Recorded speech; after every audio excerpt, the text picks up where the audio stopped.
Welcome to the latest episode of Five on the Floor on the Five Reasons Sports Network. Thanks for joining us on your favorite podcast app on Apple Podcasts. We recommend Spotify on Apple. We recommend Apple Podcasts or Spotify on Android. Spotify or the Five Reasons YouTube channel. Also check out Off the Floor. That's our Discord server. $2.99 per month. The most heat anywhere.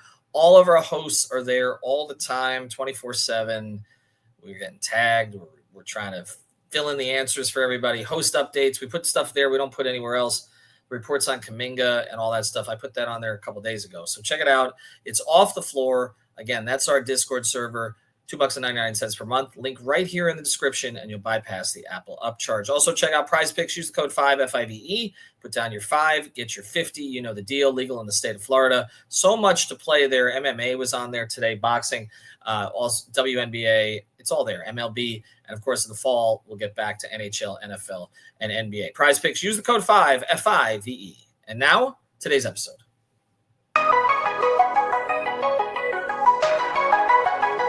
Mercy, luxurious, Heat Nation, yeah, Mercy and Lago, down to Biscayne, yay, 5 on the floor, ride for my dogs, where here's the thing, you can check the score, hustle hard, couple scars, wearing bubble frauds, down to Biscayne. Kept the floor playing, got it all banned. Y'all seen the block, stop with one hand. And Pat we trust, Inspire have the guts. We're here to bring the heat, y'all can hang it up. Welcome to Five on the Floor, a daily insider show on the Miami Heat and the NBA, featuring Ethan Skolnick, Greg Sylvander, Alex Toledo, Brady Hawk, and others from the Five Reasons Sports Network. Also make sure to subscribe to Off the Floor for the most heat anywhere.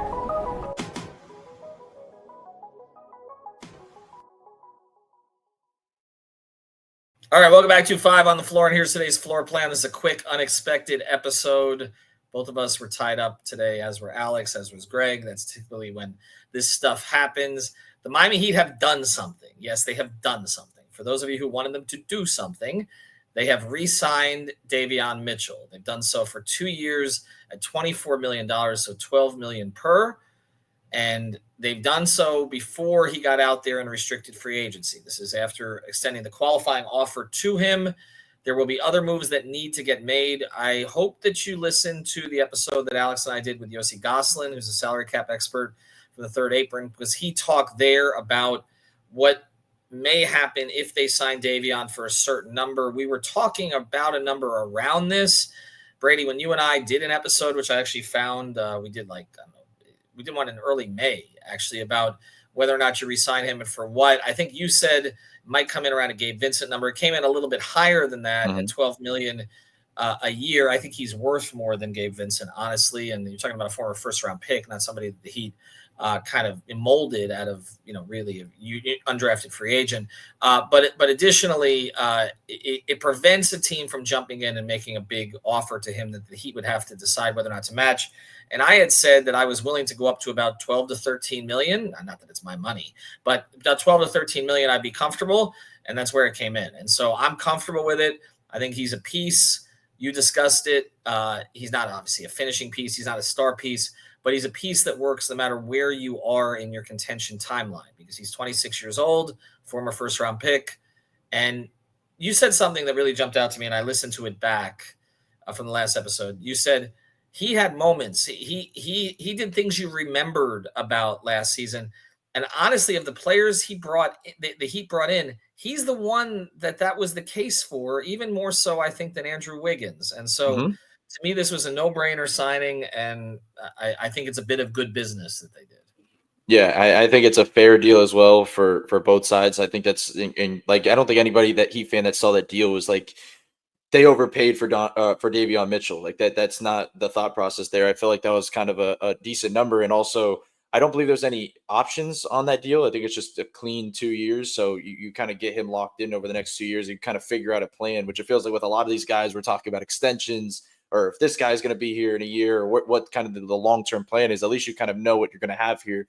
You can kind of plan for the future. And then 100% with him as a player, I know we've been caught up kind of in the draft and, drafting a point guard, drafting Caspers. But like with that being said, you still need depth at the position. You still need guys and go out there. This guy that they drafted is not your full-on answer at point guard 24/7. They still need that defensive piece that was kind of one of their more exciting pieces of last season. As I said, like, yes, he had moments in the play-in. He had moments throughout the regular season as well, like just the defensive plays, the big shots down the stretch. He had a couple of where Tyler like had a 2-game stretch where he kept passing Davion the ball in the stretch down the stretch, and he would hit kind of a big three.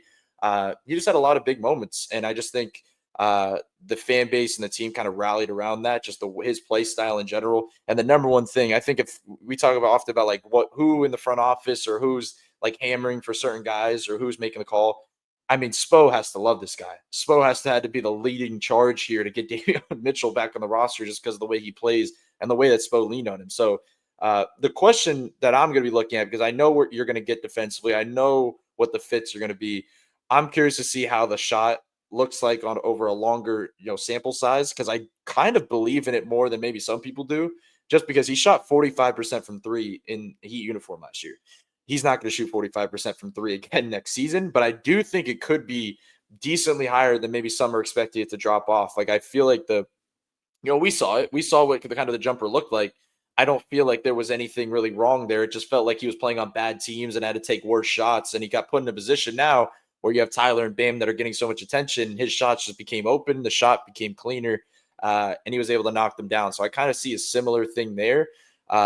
And he just did a lot of good things offensively. Like, I remember the thing that shocked me off the jump of him getting here was his playmaking. Like we talked about, yes, he's not a pure playmaker like the guy they drafted is, but he was a really good playmaker where he was kind of getting to that 6, 7, 8, 9 like assist mark for a decent amount of time during the regular season, where he would just get into the lane, make kickouts, get in the pocket passes. So he played his role to perfection this season. He was one of the few upside, positives of this past season. So it's a good thing they locked him up for 2 more years. Yeah, no doubt. And then you look in combination of the player that they just drafted, right? And you can start to see some vision here for the backcourt. And there's still a lot to do with this team. And that's why, I was, kind of got into it with some folks on Heat Twitter today, because you can't say that you like a move that they made without it being well, they didn't get a star. They didn't get this. Like, there are incremental moves that are made along the way that make sense. You add to your roster, and then you kind of try to figure it out. And ultimately, yes, does this team need a star? They need a star. They don't have a superstar. We know that. Okay, they got a couple guys who've been all-stars, but they need more than that. But this is a guy who will fit in the backcourt. We've talked about it, protecting them a little bit defensively when he's playing with Hero. But also now we're talking about bringing in a guard who's got the ball in his hands a lot. But also we don't know what kind of defender Yakachonis is going to be from the very start. So now you have a guy in Davion Mitchell. You can play with him. You can see them using, the Spoelstra, if he trusts Yakachonis early, which we don't know if that's going to be the case, probably not. But if he does to some capacity, you can see a 3-guard rotation, where you can play them together. Play Yakachonis with Hero at times, offensively, defensively. We'll see how that works out. But you certainly could play him with Davion, right? I would think. Although would shooting be a big issue in that backcourt? That would be the question. I think I was going to say, I expect them to honestly to run that lineup. It's something Spo always has liked. He likes the versatility of having that kind of that double guard like that. So I definitely could see it. He's number one, he's bigger. So it's not like you're running, like they ran some small lineups over the last few years where they'd go to the 3-guard lineup or something. And we were looking at, who was it, Kyle and Gabe, or, just anybody down the line that they've run these small guard lineups. But he's a little bit bigger where he can play almost as a wing, especially if he puts on some weight in the future. I would say you definitely can't run the 2 big lineup with that grouping. You definitely need shooting around it. But it's funny because you're mentioning like the direction of the roster and them kind of like picking, getting guard depth. I do think to a degree they figured out their big man situation. Like maybe they need a backup big. They figured out, I know they just picked up this guy on a 2-way contract. We'll see what he becomes. They're still going to need some depth, down the roster at the big man position. But all of this that it comes down to me is they need to figure out the wings and the wings only. Like, it's pretty simple. Like, I feel like they figured out a lot of stuff with this roster in the direction right now, but there's just so many question marks at wing because you don't know what Duncan Robinson's situation is going to turn into. I know that's kind of probably its own podcast of what this is going to turn into. Andrew Wiggins, we don't even know if he's going to be on the roster next season. They don't have much shooting at the wing. You have Haywood Highsmith, who plays a role, which I think everybody knows what he's going to bring. So that's kind of the one kind of non-question mark you have at the wing position. Jaime, we don't know what that's going to look like into his third year. You have veterans like Kyle Anderson. Pelle Larsson's a young player coming up that we don't know what his role is going to be like next season. The overall point is I feel like they figured out the front court and the back court. And really the wings are just my biggest question mark for the season. Because honestly, when we talk about, like, we did the episode on the bigs, and I'm like, the reason where I can't figure out and put my finger on certain lineups or certain techniques offensively is like because I don't know what the wing situation is. Then we do the backcourt thing, and you're talking about playing Yakachonis with Davion Mitchell. And it's like, in theory, they can, but like, who's on the wing? Can they get shooting? Right. Can they get a player that can create off the dribble? Can they have that? Because it just feels like in all these things that we're talking about on either end, it's like they have that missing piece. It's not like it's unexpected. That's what happens when you trade your best player at the wing position, and you have to try to figure out and fill that hole. And Andrew Wiggins, there's just still question marks of if he's going to be here or if he could be that guy to fill that role. So I'm just interested in that in general, because it just feels like every time we do this type of episode, there's just that question mark right in between the players we're discussing. And I already did an episode with Eternal that we actually have bumped because this happened first, but he and I got into whether or not you trade Wiggins. Kind of wish we'd waited to do that episode until this, although I think the same point applies, which is that you're really talking about like 4 or 5 options or maybe one not on the roster being that 5th guy. And, it could be, it's Wiggins by default right now, right? Because he's the most experienced. He has the most talent that has manifested itself at this level. Mm-hmm. But could Hawkes rebound in training camp and earn that spot? Could Spoelstra decide he was going to lean into, Jovic in a real way and give him that role? I'm not anticipating that, but I still think it's more likely he comes off the bench. But could it be Larsson, maybe, just to give you a little bit more defensive chops at that spot? Could it be Highsmith, because he's done that before, where he's plugged Haywood back in? Or could it be someone who's not here at all? And that's kind of where they're at. I think that is the spot that they have to sort out. But at least, like we say, they're leaning into – we've done this episode. Like Bam and Ware. Okay, how's that going to work? Mitchell and Hero, we did that episode. All right, now, okay, what is the piece in the middle of this? And like I said, right now, by default, it's Andrew Wiggins. But Eternal and I got into that in much more depth, so I'll kind of leave that alone for now. One thing I'm not going to leave alone is the best way to send your money. It's Cash App. Use our code on the floor. This may be the last day or two to do this, so get in now. Use our code. Put down $5.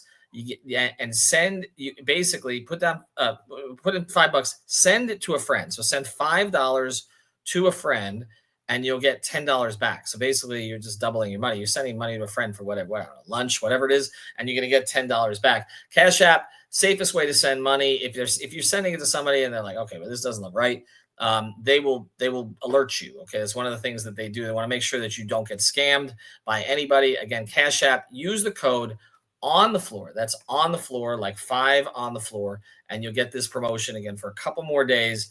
Do it though now, and then download Cash App now. Send the $5 within 14 days. Okay, that's what you got to do, and then you get $10 dropped right into your account. Terms apply. That's money. That's Cash App. Our last part of this before we close, and we'll do more on it going forward, but we did want to break in today because this happened. See, I think now that Davion has had more than 2 months with this team, and he had the most outgoing personality of anybody that they brought in, I think there's an opportunity for him to take more of a leadership role. We had him on the podcast, and he's a confident guy. He posts a lot on social media. By the way, he'll get a chance to address him wearing his jersey out in public, which he said he was just going out to get food. I think we've all done that. There's food coming, and you just run out. Okay, nobody's going to see me. And he ended up, although I don't wear my Heat jersey outside, I promise. But he ran out in the Heat jersey. Okay, or 5 Reasons Sports shirt. I mean, I have done that. You run outside and you're trying to get food, and then somebody catches you, and with him it went viral, and it became kind of a funny thing. But he gets to keep the jersey now, so that's cool. There was a Heat culture jersey, so I hope they don't keep that one. But he's going to be in a position now, I think, as potentially the starting point guard, which when we asked him about this, when he was on the podcast with us about 2 weeks after he was acquired, is this a goal for him? And he acknowledged to a degree it was, that he thought he could be a starting point guard in the league. And if they're going to give him that role, the starting point guard on a team has a certain cachet. Like, that player is expected to be a leader, get guys in the right position. I feel like he has the right temperament. to take on that role. And again, maybe take some of that burden from, as we talked about it, Bam doesn't love doing that kind of stuff a lot. That maybe Davion Mitchell becomes the most vocal player on the floor for them this year. Do you think that? I mean, Wiggins isn't going to talk. We know that. Where it's not his personality either. It might be Davion by default, right? Yeah, he definitely has the qualities to do so. I mean, there was points last year where we saw him kind of being that type of leader and kind of doing that stuff on the court at least. So definitely, and I just think when the number one thing you're going to hear this season, you said on the podcast when he came on or all that stuff, that when you ask a guy if he wants to start in this league, the first thing he's going to say, especially in Heat jersey, he wants to close, and that's the number one thing that I'm looking at. Obviously, into next year is that Spo is going to close him consistently. Maybe to the point, it's good that they have a guy like Davion that the fan base likes and trusts down the stretch, because if it was like, let's say, Terry, and he was, and their rookie point guard is sitting there on the bench late in games and not getting the reps, I think a lot of people would be annoyed. But it being Davion, I think they know where this is heading this next year. Davion's going to be getting a lot of those reps, because as much as I say the backcourt is figured out, it's also, there's not a lot of defense down the depth of the point of attack world of the Miami Heat roster. So you're going to need him on the floor, where the funniest thing is that Spo couldn't take him off the floor. He's still going to be one of your guys that probably plays the most minutes on the team this next season. Like that's the craziest part about this. And you got him at $12 million a year. So when you think about it in that context, it's a pretty big steal. So, yeah, I don't know. I don't know how it's going to look. I definitely think he's starting. I know we were talking about that before. It's like, he's starting. Like that. There's no doubt. I think he's definitely the starter with the current roster. I mean, if they go acquire somebody, that's a different story. But with the current roster, he's starting. Yes. And you mentioned the qualities, but I also think he's kind of the right guy that you'd want around your rookie point guard that's kind of entering the league and has this passing first mindset, that he already has these certain qualities that are just natural to him, that are his skill set. But like learning the defensive side of things, the going 100%, which we've seen flashes of that in college with him. But I just think that's kind of an interesting player to kind of pair with him, because I do feel like he's the right type of guy. And Drew Smith's another interesting one. I mean, I saw there was that clip going around where he was kind of like the first player he ran into in the Heat building. Just getting those defensive qualities, I think, are going to be important for him moving forward. So why not have it on the roster, and maybe he can learn a little bit from them. All right, so we'll see where it goes from here. But restricted free agent Davion Mitchell re-signs with the Miami Heat for 2 years, $24 million. And again, I ask, as we put other episodes up that we recorded before this, just take into account we didn't know this when we recorded those episodes, particularly the one that we did about Wiggins. But I guess, look, anytime you can retain a good player at a good price, you try to do it, okay? And this is a player who fits well in this system. And unlike some of the others that they retained at too high a price, this guy is a former first-round pick. Like, this is a guy who people believed could be a difference-making player in the league, and he was a difference-maker for the Heat to a degree last year. They need other pieces around him, obviously. You're not building a franchise around him, but you can at least start your defense with him. And we know where this franchise tends to go. And look, if he shoots 35% from three this year on reasonable volume, you'll take it. I'm not expecting him to shoot, close to 40 again, but as long as you get that. And again, one of the things I liked about him too is he got a foot in the paint consistently. And that is something they really struggled to get. And we did not think they were going to get it from him. So I like, and a better finisher than we, better finisher too. And that matters to them also, because we see, that was a big thing that Adam Simon talked about with the Akachonas. And it does appear that Drew Smith, if he's back healthy, he's come back from a second traumatic injury, that you could have two really, really, really good defenders that you can deploy in your backcourt at times. And what this means for Terry Rozier, I mean, we'll see. Anyway, thanks to Brady. Thanks to our sponsors, Cash App. Use the code on the floor, Prize Picks. Use the code FIVE.